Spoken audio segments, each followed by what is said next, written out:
It was pretty dark. I was homeless for a while. I was stealing to support my habit. Continuing the coverage of the opioid crisis, our reporters spoke with two women about their experience with recovery and how students are learning to file their taxes as the last day creeps in. Some students at the University of Tennessee have become the subject of the current administration's immigration policy this week. Thanks so much for joining us for TVC News. I'm Gray McNichol.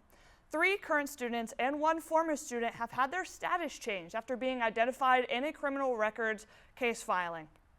This means these students will not be allowed to be enrolled or employed by the university at risk of deportation. Chancellor Dondi Plowman sent an email to the school explaining that the cases will be investigated and the students will be supported by the Center of Global Engagement. We'll keep you updated as this story evolves.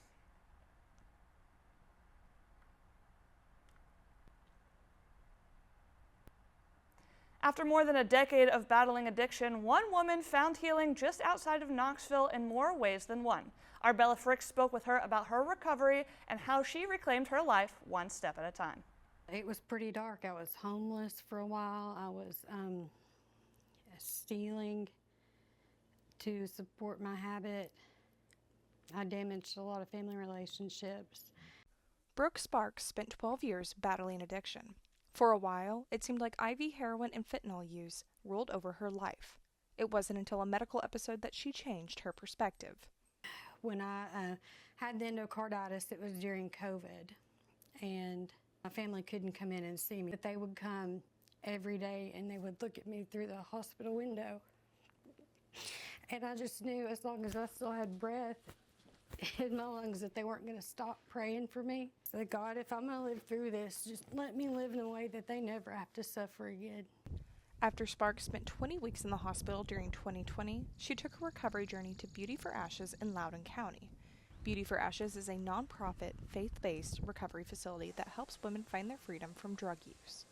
Founder Teresa King believes tackling addiction through physical, mental, and spiritual health makes all the difference. Our program has got more than a 60% success rate, and they're used to seeing the national average of 15%. And so God has helped us get to that point where people say they're the real deal. They do mind, body, spirit, dental, mental, all the things to make us whole again.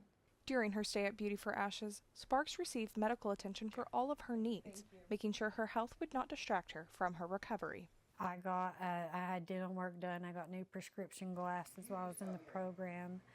I actually had my gallbladder removed in emergency surgery. She says that the spiritual side of Beauty for Ashes had the greatest impact on her recovery. She says that addiction is bigger than us, and she owes her found freedom to her faith. 12 steps, if done correctly, can bring you to recovery, but Jesus Christ gives you freedom. Beauty for Ashes was Sparks' 7th rehab facility. Recovery looks different for every individual because of personal needs. If you or a loved one is struggling with drug misuse and are interested in finding a facility that works for you, please contact the Metro Drug Coalition for more resources. I'm Bella Fricks, TVC News.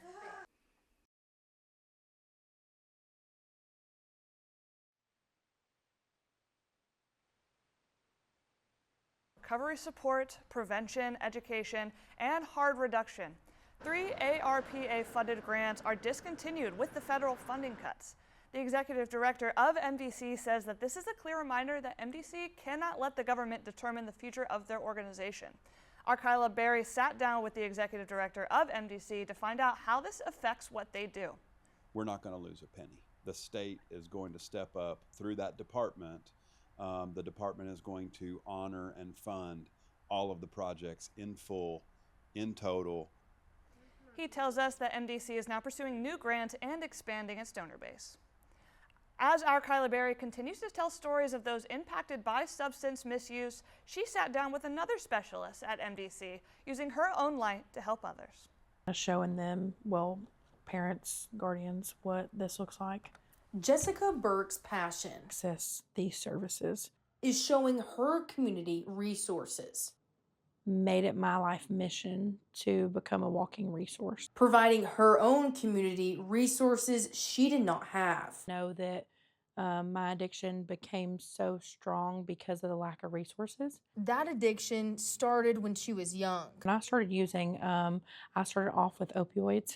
So back in the day, that was when Oxycontin was really kind of running rampant through our communities. It got worse as years went on. Got to the point in my addiction where I made funeral plans with my mom. She turned to drugs as her own resource. Without being able to properly cope with some of the things I've gone through in life, that was what I had access to, and often. Birch stopped using when her oldest was born. Kind of realized like my family is preparing to lose me. Now she's a resource for those battling addiction. To train my community on like signs and symptoms of overdoses, just talking about different types of drugs, addiction. Being a light for people like Becky Paris. To treatment on March the 31st of that year and met Jessica. She was one of my counselors in my treatment center that I was in. Now Birch and Paris are serving their own community together. It's really an honor even getting to work beside her for somebody that I've looked up to for, many years now.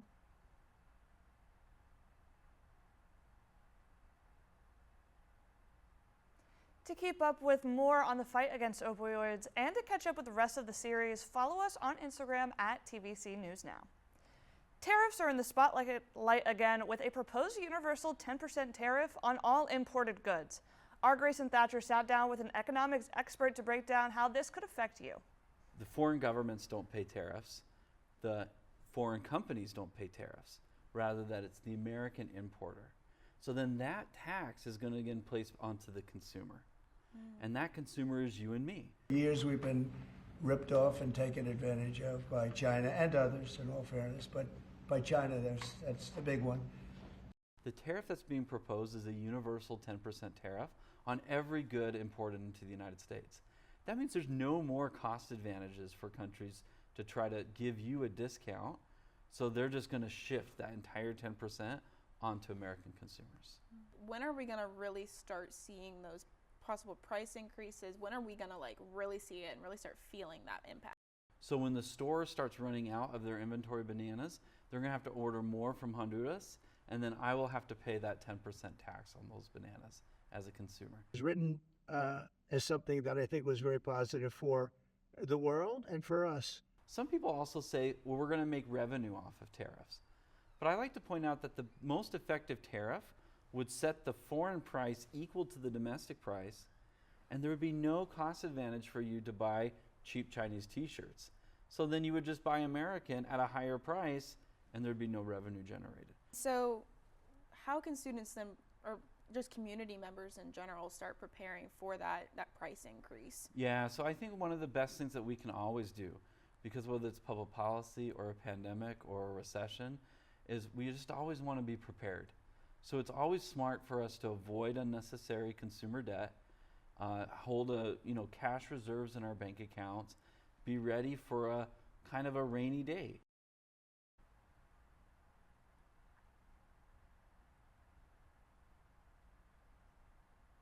We'll be keeping you updated as this story continues. Tax season is in full swing, and with the April 15th deadline just around the corner, UT students are learning about how to file their taxes for possibly the first time. When our reporters talked to accounting professor James Chiz, he told us that filing your taxes are the easiest they have ever been.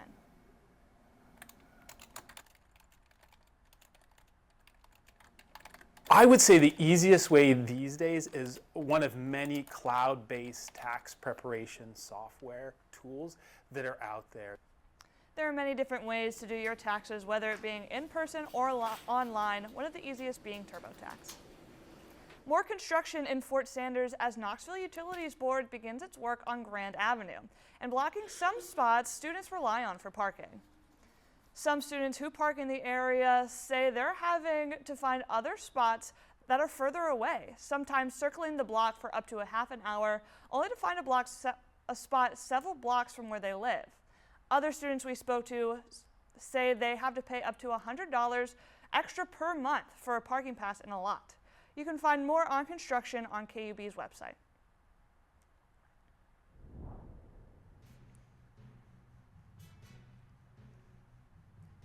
coming up, how both the baseball and softball teams are looking to improve already dominant seasons.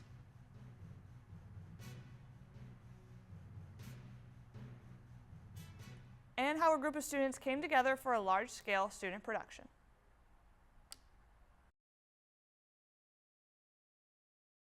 If I could be you, and you could be me for just 1 hour. If we could find a way to get inside each other's minds. Walk a mile in my shoes. Walk a mile in my shoes. Well, before you abuse, criticize and accuse. Walk a mile in my shoes. When I was in foster care, I never knew when I would have to move. So I always had my suitcase ready to go. Then one day, I was adopted. My new parents opened their hearts and home to me. My parents cook my favorite breakfast for me every morning. My parents take me on trips I never thought I would go on. They gave me a home and an even better reason to use that suitcase. My parents aren't perfect, but they're perfect for me. Hi, I'm Smokey Bear, and I made an assistant to help you prevent wildfires. Dude, I've got this. I've been camping since I was 5 years old. But I am a camping influencer. You know what? I'll bet you $5. Okay. Assistant Smokey, what is the best way to put out a campfire? To put out a campfire, drown with water, stir, drown again. Then make sure the fire is out cold by feeling with the back of your hand. Wait, really? I'll take the $5. The University of Tennessee is on the rise, lighting the way in everything we do, from theater to supply chain management to advanced materials, creating leaders in the field, on the field, and in every field. The best way to rise is to lift others up and reach for the summit together. It takes each one of us giving our all. It takes a volunteer. Welcome back to TVC News. It's been an interesting week for sports, especially on the diamond. Our Samara Carpenter joins us now to bring you up to speed. Thanks, Gray. With spring sports well underway, things are narrowing down for Tennessee athletics. Tennessee diving saw the retirement of their most successful coach in history yesterday, Dave Parrington. He wrapped up a 35-year career on Thursday, a career that saw him become the most decorated diving coach in SEC history, winning SEC Coach of the Year 16 times and National Coach of the Year once since 2013. His coaching brought about 47 SEC champions, 3 Olympians, and 1 world champion. Congratulations on a fantastic career, Coach Parrington. After a disappointing home loss in their series against Texas A&M, the Vols bounced back with a midweek win against Alabama State. The Base Vols dominated the game, rounding it out with a 10-2 win this weekend. The Vols are heading to Oxford to play a series against number 6 ranked Ole Miss. It's the closest matchup that the number 5 ranked Vols have had all season. On the other end of the diamond, the 5th ranked Lady Vols softball team is picking up the pace. Rounding out a series win against number 17 Mississippi State, this afternoon they play the unranked Texas Longhorns away in what should be another series win. Over onto the tennis courts, the 9th-ranked Tennessee women's tennis team is slated to travel to number 171 Missouri and number 13 Vanderbilt for the last regular season weekend of conference play. The Lady Vols will face the Tigers off at 2 p.m. Eastern Time tonight before playing the Commodores at 2 p.m. Eastern Time on Sunday. Moving to men's tennis, Tennessee will close out the regular season at home this weekend, taking on Texas A&M tonight and Texas on Sunday at Barksdale Stadium. First serve against the Aggies will be at 5 p.m. and the matchup with the Longhorns will commence at 1. That's all for sports this week. Back to you, Gray. Thanks, Samara.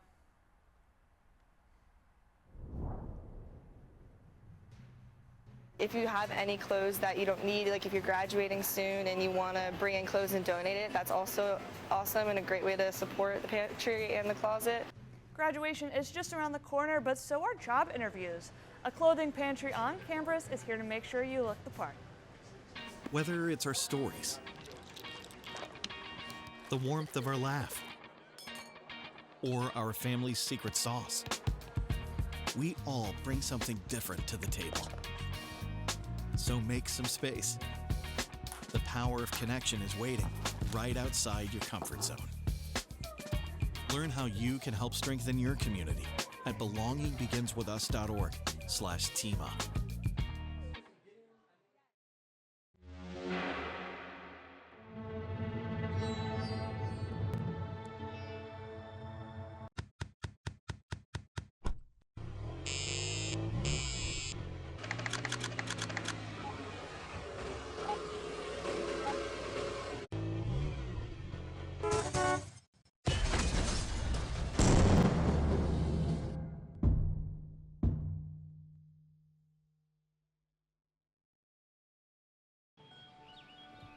Be right there. Wait. Use the shovel and bucket of water, remember? Drown, stir, drown, feel. Then make sure it's cool. Where'd you learn that? SmokeyBear.com. Brushed up on some tips before we left. Don't want to start a wildfire, right? Only you can prevent wildfires. We are the Tennessee Volunteers. People who create connections, push boundaries, do the research that changes lives. We've got world-class academics and championship athletics. To be the best, you gotta learn from the best. And if you wanna lead, you gotta light the way. We've got what it takes. It takes a volunteer. Welcome back to TVC News. Though finals are right around the corner, don't forget about class registration. Registration is currently open for all students for the May, mini, and summer terms, and the fall term is currently open to priority, graduate, and senior students. One student organization on campus has been spending this year writing and producing a short film. Bay has been planning and executing a large-scale student-led production called The Cut. Shirlene Moira, the president of Bay and actress of Blue in the film, tells me about how this has been her passion project. I think that it is super impressive that this is completely original material done by college students. The film is centered around 5 best friends competing over an art scholarship that ends up causing turmoil within their group. Nandi Mafia, their production manager, explains how the idea came to be. It kind of just came from us knowing that we wanted to have a diverse set of people and also showcasing these artistic abilities and these talents that we already have present within the organization. Talents including painting, singing, fashion, and more. I would like for this film to also just be a representative for people in our community. I'd like for people to see themselves within this movie. Finding passion within the film is something the organization hopes to accomplish in their mission for The Cut. I hope that you're able to walk away and think a little bit more about who you are and how you present yourself to the world and the sort of impact you want to leave. Deciding what your most important goals are and that your values are at the center of your passions. They are set to premiere the film on April 25th on campus. Follow UTK BAE on Instagram for more important updates. In Knoxville, Jackson Bird, Fall News. You can find where the film will premiere at Bay's Instagram at UTKBAE. The University of Tennessee has you covered when it comes to professional wear. The Center for Basic Needs has an office in the student union called Smokey's Closet.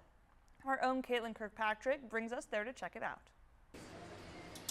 Have a job fair or an interview coming up? Well, look no further. Located on the 3rd floor of the Student Union is Smokey's Closet, where they have free, gently used professional or business casual clothing that any faculty or UT student can get for free. Shannon Upton, a volunteer at Smokey's Closet, tells us how easy it is for people to come and shop. Smokey's Closet is part of the Basic Needs Initiative, so we have Big Orange Pantry and Smokey's Closet, and we're in the same space, so people can walk in, sign in on the iPad, and grab as much clothes as they want, and we also have a fitting room available for anyone that wants to use it. Student Ainsley Rashkin tells us how Smokey's Closet makes a huge impact on students at the university, and she sees it every time someone walks in. I think it's a really big impact. I think it mostly gets used like the day before every career fair, and students will just come in and pick out different jackets or pants or whatever they might need for the career fair, and it's a great resource for them. And then sometimes they'll even bring it back the next day and more students can get use out of it. Any student and faculty at UT can come and shop at Smokey's Closet. As long as they fill out a little short survey and form, then they just grab it and they can take it, and it's theirs. It's easy to use and takes no time at all. All you need to do is sign in on the iPad, go shopping, And now you have your next interview outfit. They are currently accepting donations, so feel free to stop on by. In the Student Union with Vol News, I'm Caitlin Kirkpatrick. Once you go shopping, the clothing is yours to keep, but you are always welcome to donate it back to Smokey's Closet. Thank you for watching TVC News. That is sadly all the time we have for you today. We will not have a show next week because of spring recess. To stay up to date on the latest news, be sure to follow us on Instagram at TVC News Now. Until next time, go Vols.